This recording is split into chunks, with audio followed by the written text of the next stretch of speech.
Hello, નમસ્તે, અમિતભાઈ ચાવડા બોલું છું.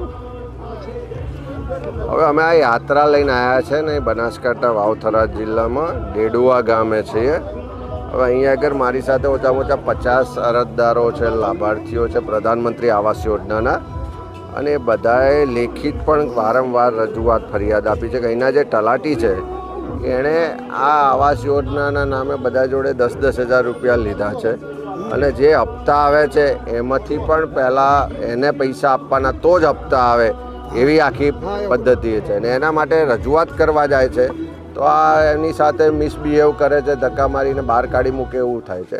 એટલે આ ડેડુઆ ગામમાં બરાબર, એટલે આમાં છે ને એમણે તાલુકા વિકાસ અધિકારી, મામલતદારને, કલેક્ટર, ડીડીઓ બધાને આપ્યું છે. હવે અને લેખિત રજૂઆત પણ છે. હું આ નંબરથી તમને કોપી પણ વોટ્સઅપ કરાવું છું. જી તાત્કાલિક એની પર કોઈકને એક્શન લેવા પડે ને આવો કોઈ પણ તલાટી હોય કે જે આટલા લાંબા સમયથી લોકોને હેરાન કરતા હોય તો કડક કાર્યવાહી પણ થવી જોઈએ.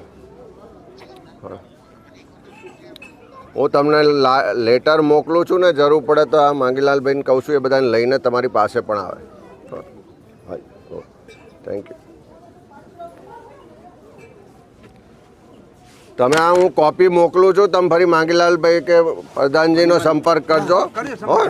અહીં આગળ ટાઈમ લઈને આપણે ત્યાં મળવાઈ જજો. ફરી શું થયું કહેજો, નહીં થાય તો આપણે વિધાનસભા સુધી લઈ જઈશું આને.